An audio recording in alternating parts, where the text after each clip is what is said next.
over to you, Hugh. Great. Well, good morning, everyone. I can see we've got a few people on. There's a good dozen of us, a baker's dozen. Welcome to the 67th We Think, Connect and Share. And the more observant among you will probably notice that there's a couple of changes today. Laurie's got some other commitments. So Leslie and I have got our training wheels on and we're trying to fill some very big shoes. So bear with us if there's technical glitches or we're not up to our the usual very high standard that Laurie delivers to. So I'd like to kick off. I'm in the Blue Mountains, and I'd like to just kick off with a very quick acknowledgement that we're fortunate to learn and explore in areas that the Darug, Gundungurra and Wiradjuri people have inhabited since memory began. We recognise them as the traditional custodians of the land, and we'd like to pay our respects to elders past, present and emerging. So this morning, we're going to have a very quick update from Leslie and then move over to Josh from Safe Work. And I'm really pretty keen to hear from Josh. We had a chat the other day when we were lining this up. So he's got a lot of great sort of tips for us and how we can engage a little bit more closely with Safe Work. From there, I think it's probably a bit of Q&A and then wrap up and go back on to whatever else it is that we've got sort of on our calendars this morning. So Leslie, if you're ready to go, I've got some links that I'll share in the chat for everyone as you're speaking, and yeah, we'll get into it. Okay. All right. Morning, everybody. Thanks for joining us. And I am taking over from Laurie this morning. So this is her update. So if there is any questions I can't answer for you this morning, I will direct them back to Laurie just for clarity. So kicking off with Noic Precursor, which is on the 29th of September, so not so far away. It's a Wednesday. And if you haven't already registered, we'd love you to. It's $30 if you're not already registered with Noic 2022. So that's part of your enrollment fee if you already are. So we've got Shane Fitzsimmons, Pazzi Solberg and Sharon Goldfield on a panel which will be led by Professor Tony Gray. So it'll be talking about the learnings from the bushfires and of course COVID-19, which will be amazing. Then we've got the ACARA curriculum review with David De Carvalho and Janice Atkins, an OCA summit and working groups, which will be led by Laurie and Andrew Knight, who's the CEO of Outdoors Victoria. And then we'll have a great nature play section and outdoor learning, which will be led by Pazzi, but Amanda Lloyd, who is the previous CEO of Outdoors New South Wales, and also Christian Eckhart, they're from Centennial Parkland, so that'll be exciting. Also the OEA Awards, which we'll do right at the end, but we've got some really good people who will be recipients of those wonderful awards. So yeah, definitely book in if you haven't, and we'd love to see you there. It's getting pretty full at the moment, so it's going to be great to see you there. Okay, moving on, we've got COVID updates, first of all, for the ACT. So some good news. Some additional payments of $10,000 for employing businesses and $3,750 for non-employing businesses. So if you've already been paid these and applied, these will automatically happen for you. But if you haven't had any grants as yet, you'll need to go through the process. There'll also be some one-off top-up payments for bigger business, $10,000 for businesses which are between 2 and 5 million, $20,000 for business between 5 million and 10 million, and 30 business with 10 million and over. So it'll be a 50-50 split between ACT and Commonwealth government, and of course they'll check in on that on the 1st of October to see if there's anything else that needs to happen there or needs extending or more money. So we will keep you updated. Now there's an infection control training available The link is here, but Hugh will pop that in the chat when he gets a chance. So if you're interested in that, that's something you should look into. And then the Covert Updates for New South Wales. So unfortunately, more LGAs to go into lockdown, as you would know. There's more in Albany, but we are getting close to reopening in New South Wales with the 70% full vaccination looming, which would be fantastic. So stay-at-home orders for adults who've received both COVID doses of the vaccine will be lifted from the Monday after New South Wales passes 70% double vaccination target. And looking at this morning, it looks to be the 10th of October. Yesterday was the 12th of October, so we just seem to be plowing through those vaccinations, so it could actually come down a day or two again, so it's not too far off. And only fully vaccinated people and those with medical exemptions will have access to the freedoms allowed under the reopening of New South Wales. And then when we hit 80% double dose, the government intends to open up further freedoms around international travel, which is very exciting, community sport, events, and in other areas. So Laurie drew my attention to this website yesterday, which is covidlive.com. Another link Hugh will drop into the chat for you, but this is a really good website to give you up-to-date information, source of truth. It has all the states listed and what's going on in each state. So definitely worth clicking on that link and keeping that one handy if you need an update or information on what's happening in your area. Leslie, yeah. can I just interrupt? Sorry, is that a federal government website, or like do you know who's set it up? That one's newsouthwales.gov.au.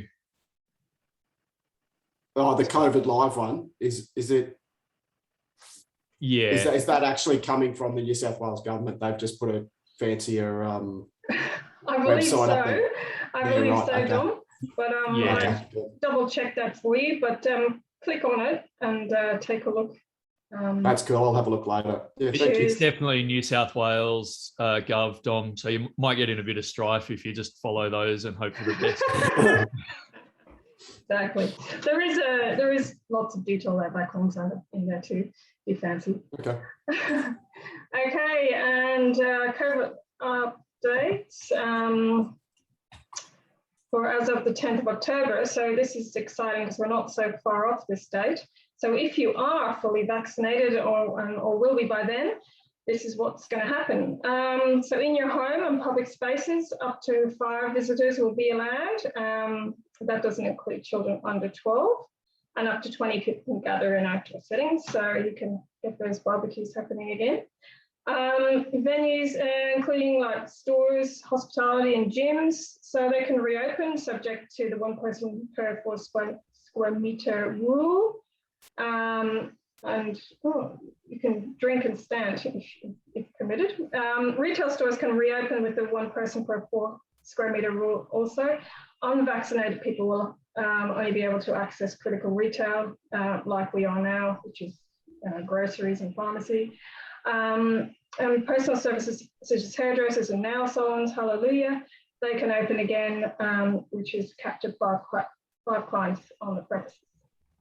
Gyms will be reopening, 1 person again, 4 square meter rule, and they can offer their classes for up to 20 people. And swimming pools, wonderful, they can reopen again. Weddings, funerals, and places of worship, so they can have up to 50, 50 for funerals, churches, yeah, it's all pretty standard. Stadiums, theatres, and major outdoor recreational facilities, they can, like zoos, they can have up to 5,000 people, I guess, depending on the size of their grounds, and 500 people can attend ticketed and seated outdoor events. Indoor entertainment and information facilities, including cinemas and theatres, and museums and galleries, can reopen with the 1 person per 4 square meter rule. So it's all very exciting. It's great to see that this stuff is happening, and we're, it's what, about 3 weeks away for us if all going well, and could actually be earlier if the vaccinations keep going in New South Wales. as they have been. So that's great. And then travel, which I've just been looking at, which is wonderful. Domestic travel, including trips to regional New South Wales, will be permitted. I live in regional New South Wales, so it's going to be great to have people back in town and businesses back open and getting back to what they do best, because we rely on a lot of that in the Highlands. Carpooling will be back on. Masks are mandatory for all indoor public venues, including transport, front of house hospitality, retail, businesses and premises on planes and at airports, which is pretty standard. Hospital staff will be required to wear a mask when outdoors. Children under 12 do not need to wear a mask indoors. And then our priorities for Outdoors New South Wales, ACT. So at the moment, we're working on to gain a clear understanding of when our whole industry can return and communicate this to the industry, to gain a clear understanding when our education component will be able to access or host schools, looking at future challenges in the industry to help build capacity and sustainability, short staffing, skills training and calls, increased risk when return to activity, and insurance pressure. Ongoing work for increased participation in the outdoors, school engagement, community engagement, promotion, planning and policy areas to improve participation and access. And just, I've had a few calls this week from schools that are not even members of ours, but they're reaching out to us as a peak body. They are looking for operators that will be able to provide incursions as soon as, well, when things start to open up next year, but they're assuming camps will not be on. But if you are willing to do that or already offering that, I think it's a good idea to get in touch with your schools in the area, and even schools you don't deal with now, just to try and secure some stuff for the kids and for yourself. So it's just an opportunity now that schools are thinking about, well, camps are off at the moment, we still want to do something, so we think we'll be able to at least provide an encouragement for the kids. So if you can do that, I highly recommend you reach out to anyone around you. Research. So a few weeks ago, we had Christina Verma online. She gave a quick presentation about a piece of research she's doing, and I think, David, you had some good feedback on this because you've been looking after yourself at sunscreen in the outdoors for a long time, and you've had some good effects. So that was a good conversation. But Christina is still looking for participants for her survey. So it's effectiveness of digital health interventions in skin cancer prevention and in outdoor working settings. So anyone working in the outdoors, it would be really good if you could contact Christina. That's her email down there, and let her know that you'd like to participate. It's a really, really good research piece that she's working on. Okay, and we've got some fee-free training. So there's this with TAFE, New South Wales, so Statement of Attainment in Food Handling and Food Safety Supervision. So Laurie thought this would be good to flag now, if as some of your staff are stood down or all of your staff stood down, there's something to keep them engaged. These are something free to offer, which could be beneficial moving forward for your staff or for yourselves. Events we've got today, we've got Joshua, who's coming up soon from Safe Work Australia. And then we've got the Workforce Development Workshop on the 23rd of September. If you'd like to attend that, just please email Laurie. The 24th of September, we've got the trends that will affect us in Australia. And something we've missed out here is Noic on the 29th, the Noic Precursor, which I spoke about earlier. We'd love to see you there. And then the 1st of October, we have got a guest from the ATO, which Hugh has kindly organised for us. And then we'd love to see you again at the AGM, which has been moved to the 11th of October. So please RSVP on our website, so there's a link there. jump on if you'd like to attend. And I will hand you over to Hugh now. Thank you very much to introduce our next guest, or our guest, our only guest today, Joshua. Thanks, Hugh. Thanks, Leslie. Some really, obviously a lot going on at the moment. Some really good links that I've dropped into the chat for anybody that's keen. So the Noic registration's in there, the skills training, the infection control training is in there. Any free training's got to be good training, I reckon. So definitely worth a check out. And the New South Wales government freedoms for fully vaccinated people. So it's good to get that information directly from the horse's mouth. So Josh from Safe Work is up next. And I guess I'm going to give him a long and slightly rambling introduction. One of the reasons why we thought Safe Work would be such a great crowd to have along. A little while ago, I had a query from an employee who was having quite a lot of pressure put on it from another employer. We're quite casualized in our workforce up here to spend several $100s on sort of first aid equipment. And she was asking me, why is it that the climbing school provide this and others don't? And, do I actually have to do this? Surely this is on the business. And she was a little bit uncomfortable engaging directly with Safe Work, but I guess, again, to get the information directly from the horse's mouth, I made a call, and I really had my eyes open to just how much resource there is sitting at the Safe Work site and behind the scenes there. And I sort of, having much more than I'd realized before, and probably than most of us do. So we got in touch with Safe Work, and they went to some effort to find somebody from their end who had a good grounding in outdoorsy stuff. And many moons ago, Josh was a rock climber, so I'm not sure whether that's a tick or a cross against his name. For you guys, I'll let you decide. But Josh, after that long rambling intro, it's over to you, mate. Not a problem. Thanks, you. Yeah, it was a long time ago I climbed. I'm going to say early 2000s, maybe for nearly 10 years. So it's probably all changed since then. I keep seeing the attitude to the environment's a little bit better than it was when we used to go climbing, with bolts everywhere and chalk everywhere and all the rest. It was a little bit different world back then. But yeah, I don't have a presentation. What I was going to do was give you a quick overview, I guess, of my organization, what I do in it, and then the ways we engage with industry at different levels, like engage at a site level all the way up through to an association level, or even beyond at a national level across jurisdictions. So I work for Safe Work New South Wales. I'm in the engineering team.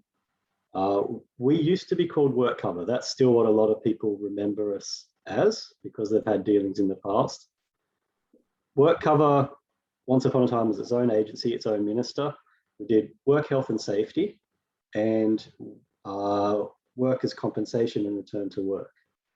About 5 years ago now, I think, it kind of got split up. So Safe Work New South Wales is specifically the work health and safety part of it. But our inspectors are still authorised with return to work and workers' compensation legislation. So we still do all the other stuff. It's just more back of house now that those links happen. So Safe Work is the regulator for the work health and safety legislation. I did make one note on my screen, so it looks like I'm reading, because what we do, people don't realise, is actually written into the legislation itself. So the Work Health and Safety Act, the Work Health and Safety Regulation are the main pieces of legislation, and they give the authority to the regulator, and they say what the regulator does. So if you really want a high level idea of what we are expected to do, it literally says the regulator has the following functions: to advise and make recommendations to the minister and report on the operation and effectiveness of the Act, to monitor and enforce compliance with the Act, which is what most people associate us with, to provide advice and information on work health and safety duty holders under this Act and to the community, to collect, analyse and publish statistics relating to work health and safety, to foster cooperative, consultative relationships between duty holders and the persons they owe duties, to promote and support education and training, to engage and promote and coordinate sharing of information to achieve the objective of the Act, which is safe workplaces, to conduct and defend proceedings under the Act, and any other function conferred on the regulator by the Act, which is things like licensing and registrations and the like. So actually, there's quite a lot that we do, and to do that, we need quite a lot of people with quite a lot of skills, which are accessible to the public. It's a public service, so it's a skill and a knowledge base that can be accessed by the public to assist them with their duties, which is complying with legislation. So although I think most people probably think, they think safe work, they'll think inspectors, and they'll think inspectors on site working for compliance and writing notices and fines and things like that. And they might think also maybe about investigations when you have an incident. But I don't think you really realize the other things that you would do is things like writing codes and guides and media releases and safety alerts, position papers, and all this information that sits on our website that's available for download.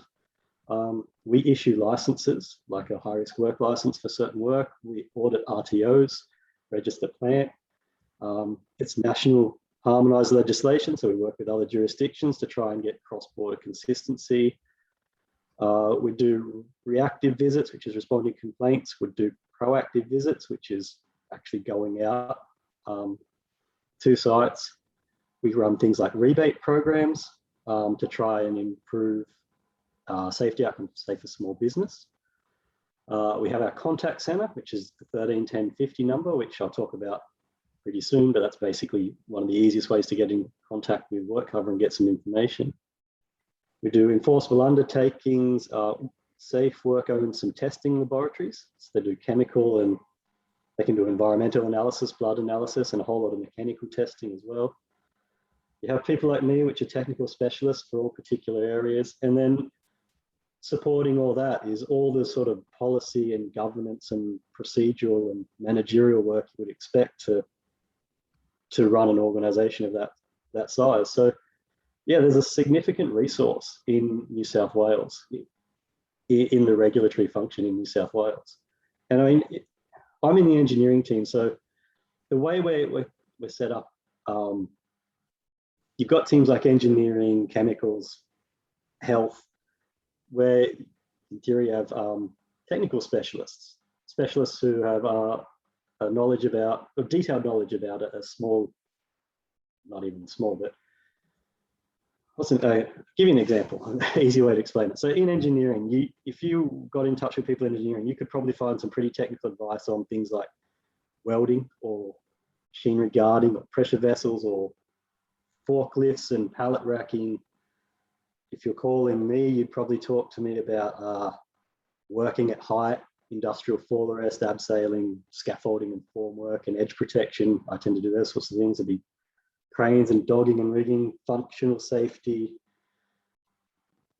amusement rides, passenger ropeways and ski fields, civil engineering, structural engineering, and that's just in the engineering team itself. That's sort of topics we look after. So there are, the New South Wales regulator covers every possible type of workplace in New South Wales. So you usually can get an expert who's either very familiar or at least more than passing familiarity with most technical topics that you're going to come across in workplaces in New South Wales.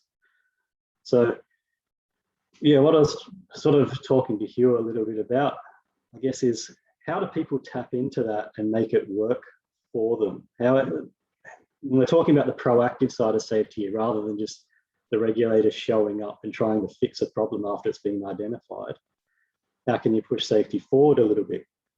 Because that's kind of the space that I work in my engineering team, my technical expertise. I mean, I am an inspector. I can go out to site and issue notices and all the rest, but it's not really what my day-to-day job is.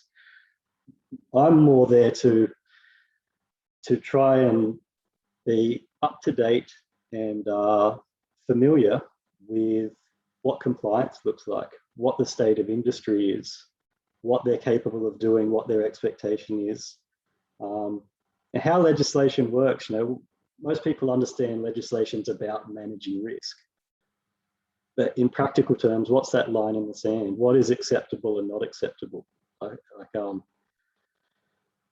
Why do you do things the way you're doing it now? What did you learn in the past? Why are you doing it now? What do people want to do in the future? And the future bit's pretty interesting because this is just my personal experience. The best changes are actually proactive ones that are being pushed by industry. They're not ones that come from the regulator to be forced onto industry. If a regulator is making change, it's probably in response to something pretty nasty that's happened. The example I thought of last night was everybody's familiar with the incident that happened at Dreamworld, the 4-person fatality, which has led to Work Health and Safety Queensland implementing some new requirements for amusement devices. But they wouldn't have done that, I don't believe, without that incident being a trigger point for it to happen.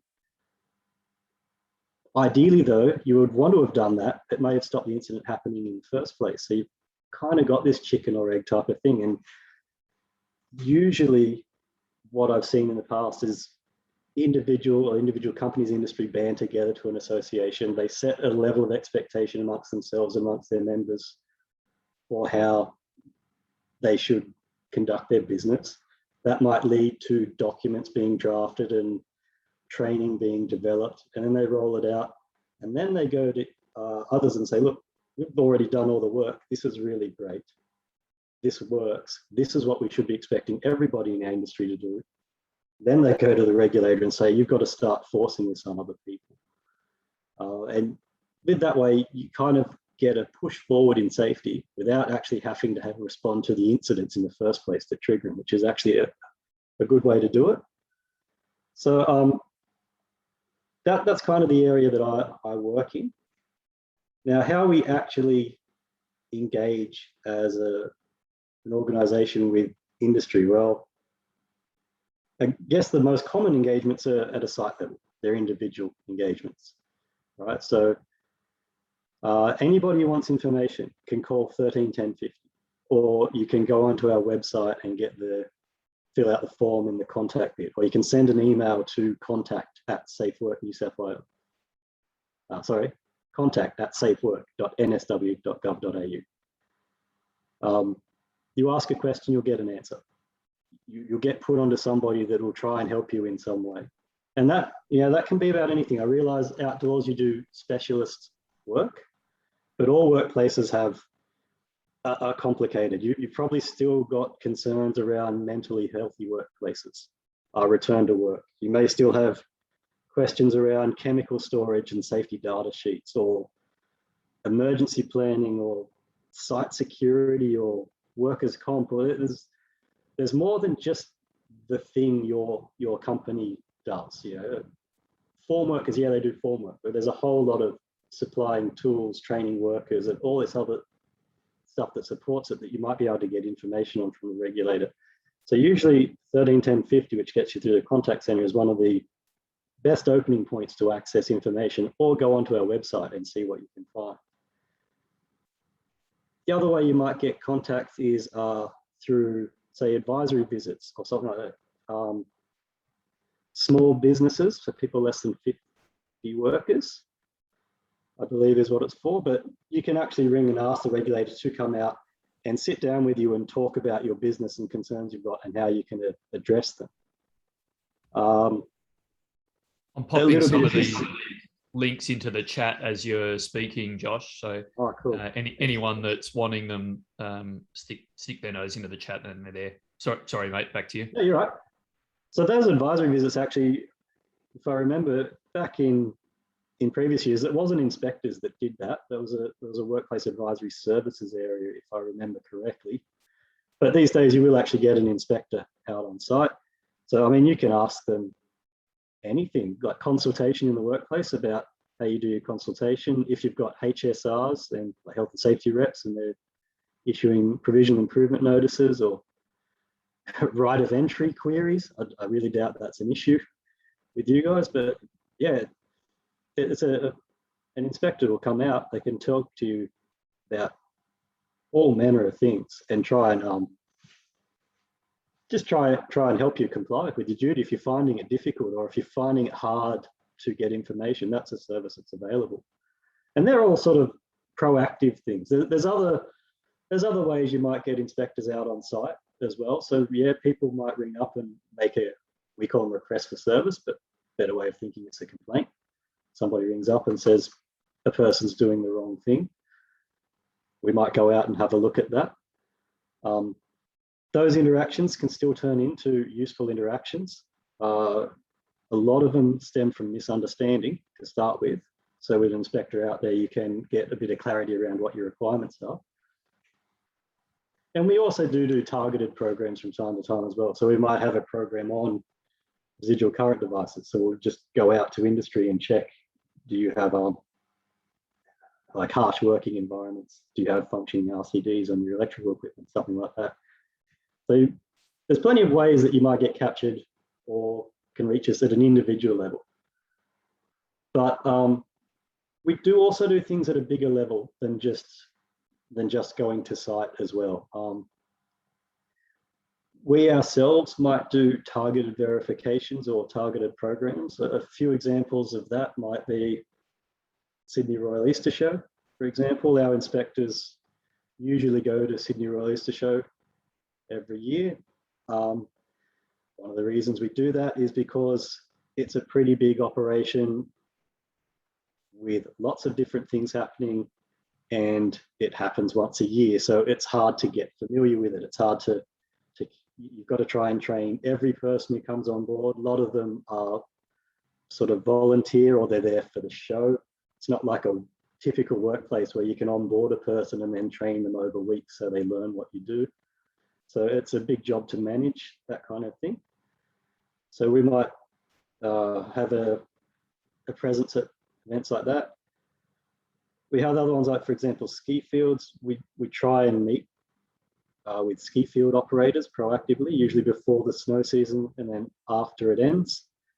That's just to get an idea of what they've changed for the new season, and then at the end what they've learned, and an opportunity for the different operators to maybe share a bit of learning. So we do run events like that.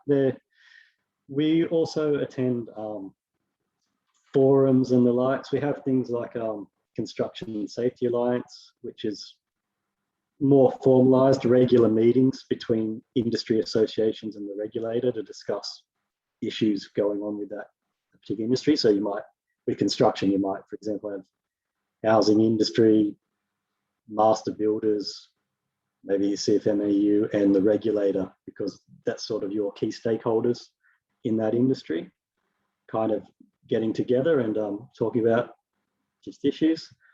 We do attend industry conferences in different capacities. So you might have things like the ALARA, the Australian Leisure and Recreation, Australian Leisure and Amusement Recreation, whatever the acronym's for, or CICA, Crane Industry Council. We've gone to those either just to attend and be there as a presence. Sometimes we'll give a presentation there as a speaker, or we might have a stall there so you can come and talk to us proactively. Again, a lot of the questions you get asked there tend not to necessarily be specifically about, it might not be specifically about cranes, for example. It might more be about business stuff, about getting workers' comp sorted, getting the right codes in your workers' compensation. Yeah, it might be about having emergency rescue plans or things like that in place. So again, a good opportunity to talk to a regulator about the sort of behind the scenes stuff that people maybe aren't devoting as much of their attention towards.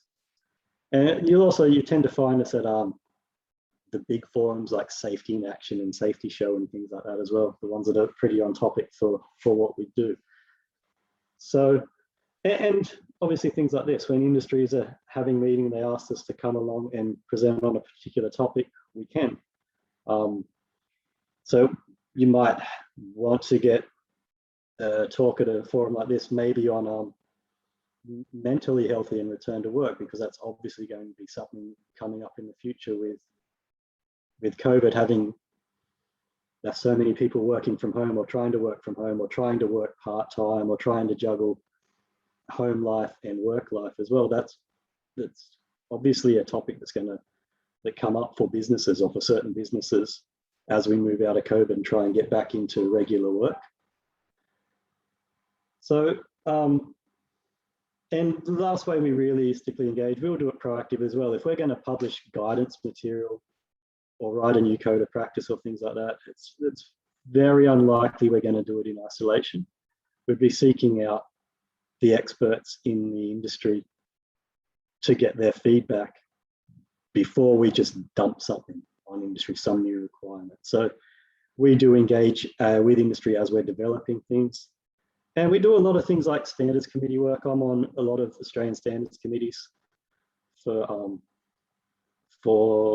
height safety equipment and construction equipment. And that's how we sort of do a lot of networking that way. We learn about a lot of issues that industry think are topical enough to bring up and want standards written or changed. But also you get a good network to get a feel. People ring you up and tell you about what they've seen and ask questions. So that's not as formal, but it's still a good way to get a transfer of information between industry players and the regulator. So I guess that's very briefly an overview of a quite large organization that has a pretty big remit, and it really does. I think we do quite a bit. I'm obviously biased because I've worked there for 10 years. I'm still there because I think we do a pretty good job.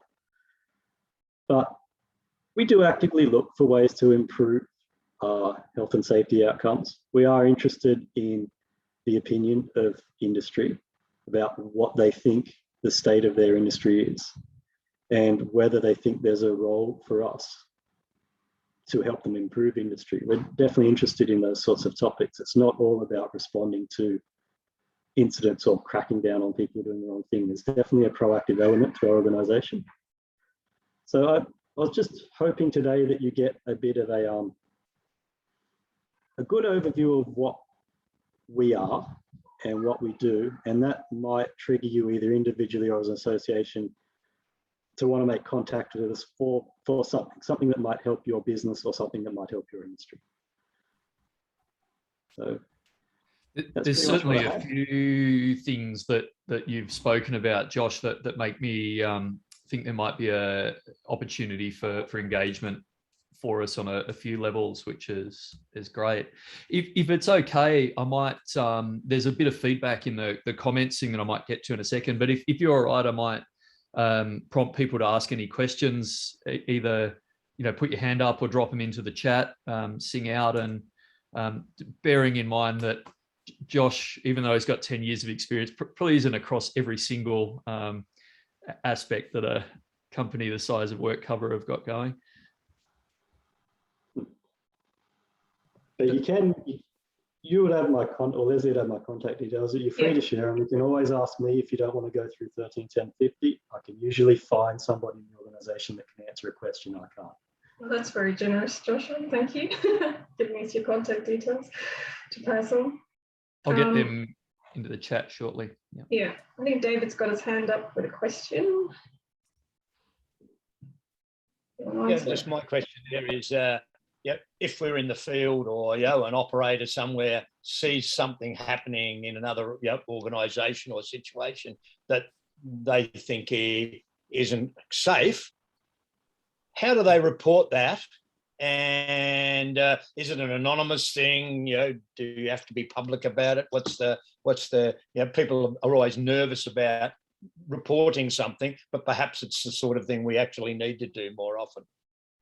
Yeah, a great question. Probably two ways.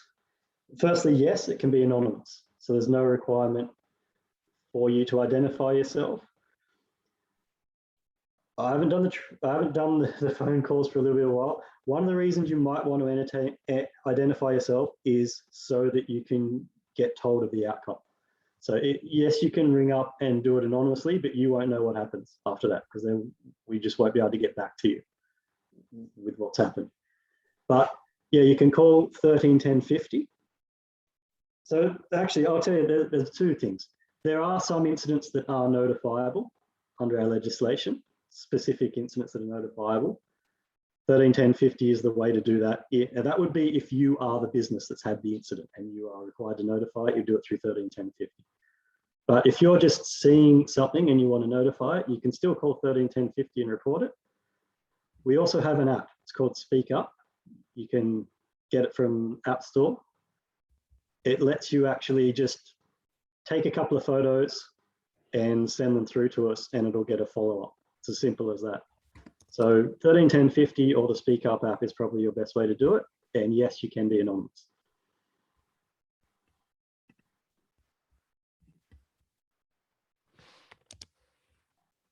Now, I'm just looking for that Speak Up app now to put it in the chat, which is why I've gone ominously silent on you, Josh. Not much of a wingman there, really, was I? just to give you a little bit of an idea what happens when something gets sent to us, it will essentially get triaged. So every complaint gets dealt with in some sense, but the response it gets depends on its perceived severity. So some might get an inspector going out straight away. Some might get an inspector going out in the next few days or a week or so. Some might actually just get sending a notification to the business. We've been told of a work health and safety issue with your business. This is the issue, you need to do something about it. And we may come and check whether you have done anything at some point in future. And then we follow that up with what we call a verification visit. So everything gets dealt with.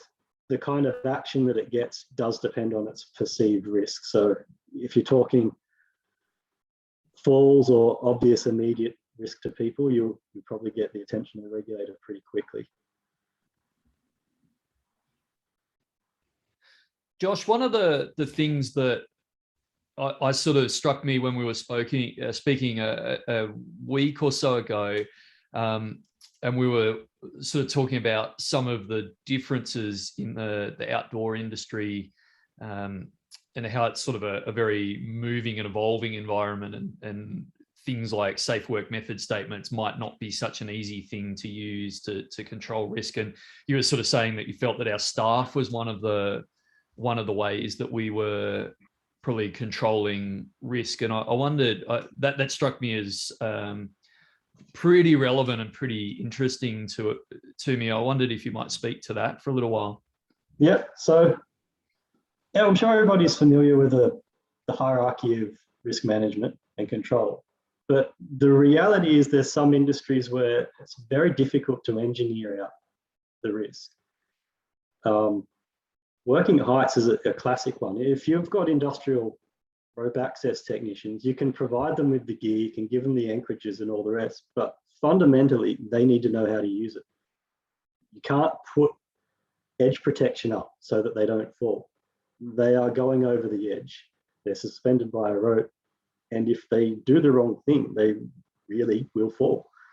So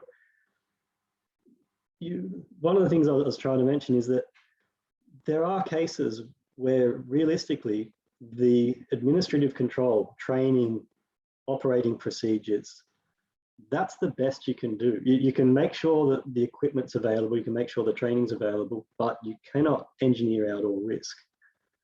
And there's also, going along with that, there's also some industry where the people have to be appreciative of that. The example I was given was, if you play professional sport, it's an employee-employer relationship. You are at work when you play sport, but you are running the risk of injury. You play football, it's two people running at each other at high speed. There's always going to be a risk of injury from there. You can't engineer that out. And that's understood by the people who participate in the game.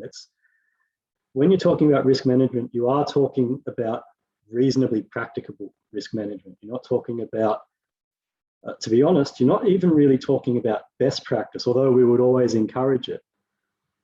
You're talking about reducing things to an acceptable level of risk. And that's the complexity with a lot of the outdoor work.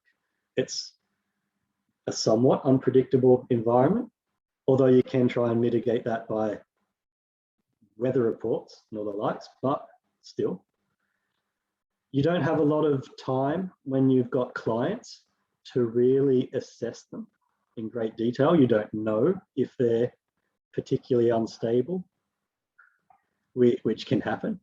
know if they simply refuse to take direction.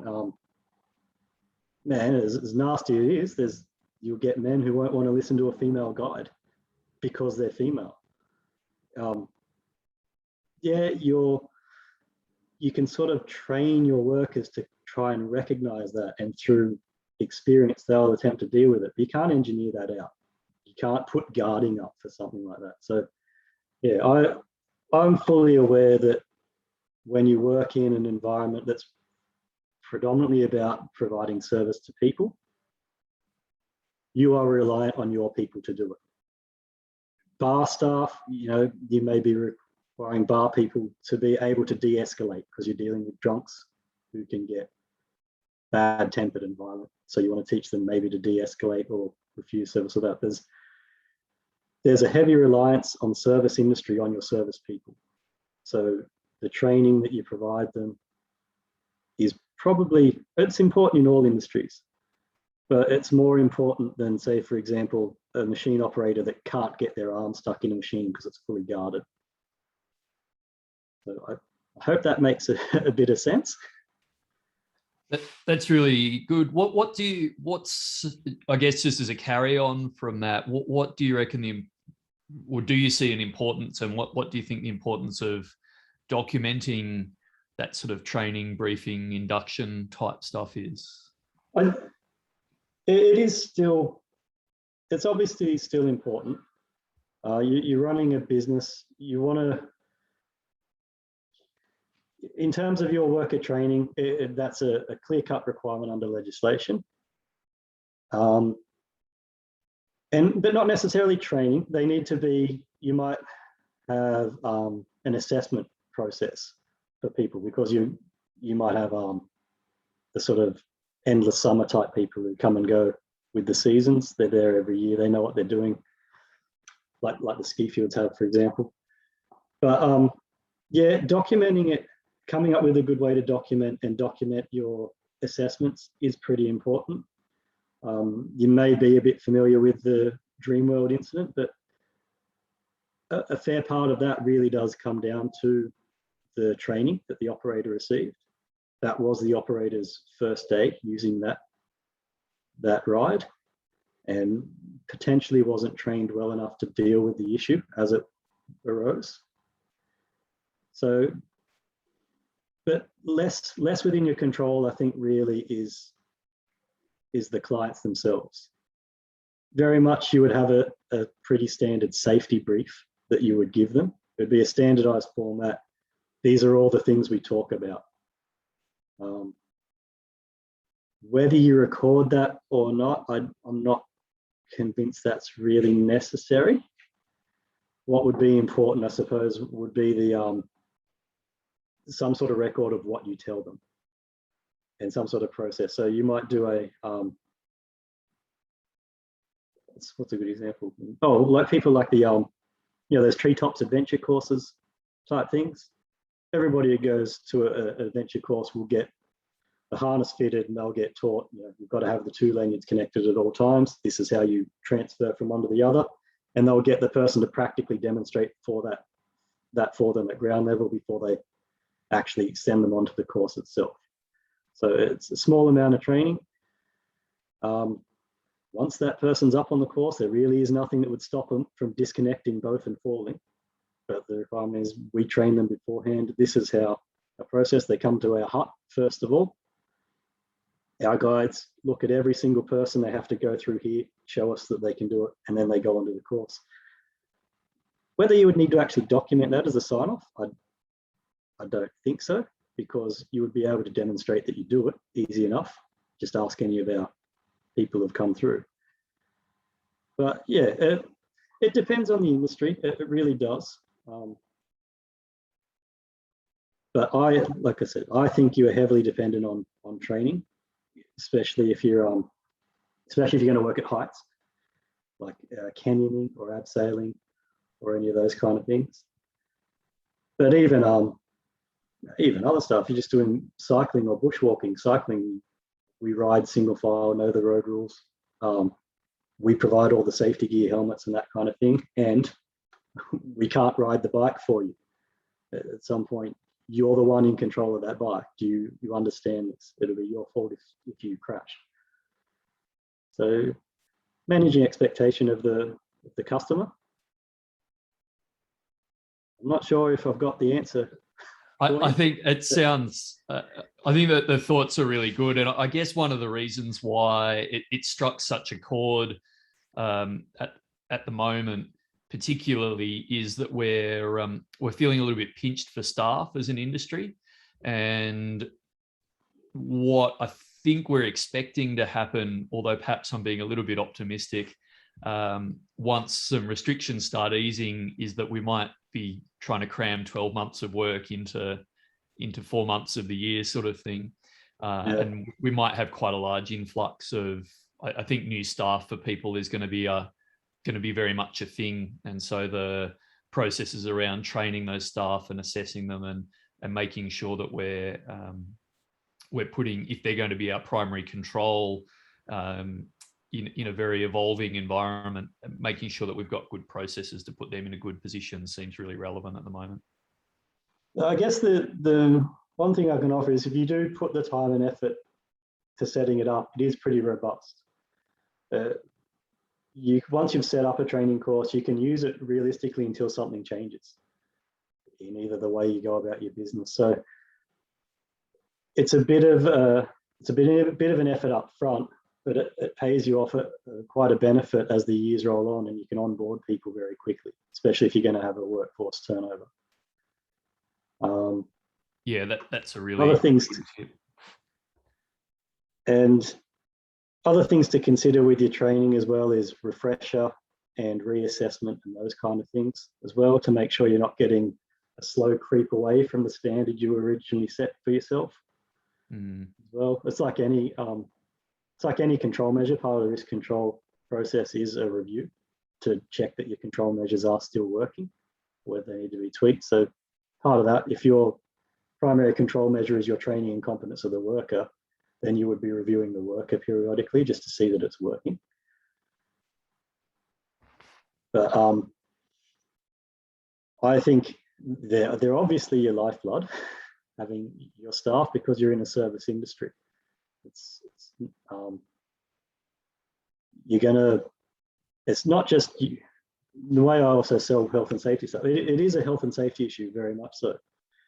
But it has benefits later on in reputation and the likes for repeat customers and word of mouth. If you give the impression of all your staff sort of doing the same thing, acting the same way, putting up a very professional front because they've got this support and training behind them, it does give your organization a good look, and that does get picked up and can translate into ongoing business down the track. Compared to you go to another one and it looks like the person are all young kids. It seems like they're doing it pro bono or for free. They're not particularly interested in the business. They seem to be mucking around and doing it for themselves. That kind of thing is probably poor from a safety outcome, and it's probably not very good from a business outcome either. So again, it's my opinion, but a lot of safety benefits can translate to business benefits if you just put them in the right context. If you can look beyond the time and expense to set it up front and think long term, what else can it benefit the business for? You tend to find that safety improvements lead to business improvements as well. People don't see that originally, because I appreciate it's tough. Business is always tough to stay afloat, and it can be expensive, but so many times you'll go back and it's the best thing they've ever done in hindsight once they've got through it. Really, really, really good advice. I think I'm conscious that I've probably asked a lot of questions. Is there anyone else that we've probably got time for one more before we've all got to go back to working for a living? Anyone want to throw their hands up in the chat or just unmute themselves and go for it? Well, I have a question if no one's going to ask a question. This is Pete Smith. Listen, Josh, I don't know whether you, but what does SafeWork have requirements around organisations and first aid kits? I know a lot of us in the room work in different capacities in the outdoors. And some organisations require you bring your own first aid kit, and other organisations supply first aid supplies. And I was just wondering if there's anything in the regulations that defines that for us. Specific in the regulations, give me a chance after the meeting to actually look it up for you, and I'll find out. I don't know specifically what the wording is in the reg. Okay, right, but thanks for that. I can tell you there is a requirement for businesses to provide the equipment workers need to do their job properly. Now, the complication, of course, is depending on the arrangement, because if you have subcontracting or that kind of arrangements, it might be the subcontractor that supplies it for their workers, for example. So there is a consultation and a shared duty requirement around it. But really easy example, if you cut stone and there's a dangerous silicosis, it's not up to the worker to bring their own dust mask. You're the business that's doing the cutting. You've got to provide the safety for your workers. You've got to supply the PPE. So specifically around first aid kits, I don't know off the top of my head, but if you give me a chance after the meeting, I'll go through the reg, and then I'll maybe send an email back to Leslie and she can pass it on to you. That'd be fantastic. Thanks, Josh. I can shed a small amount of light based on my previous interaction with Safe Work around this, and it seemed pretty black and white from the person that I spoke to. In fact, they said it's black and white. The business must provide first aid equipment. I've just dropped a link in as well to the Safe Work New South Wales first aid kit process. And there's a bunch of stuff around the contents of the first aid kit needing to be linked back into a risk assessment of exactly what it is that the business does. And there was some concerns that person that I spoke to, who unfortunately I can't remember their name, which is a shame because they were bloody awesome. They spoke about, if we're asking somebody else to bring a first aid kit to work, they haven't necessarily done that risk assessment process, and so what's in the kit might be lacking. So there was some really good beta around that, but it would be great to share what your thoughts, I guess, as well, Josh. Yeah. Okay, no problem. Great. Well, look, I think we might call it up with two minutes left to go, unless anyone else is. Oh, Wade's got his hand up. Sorry, Wade, go for it.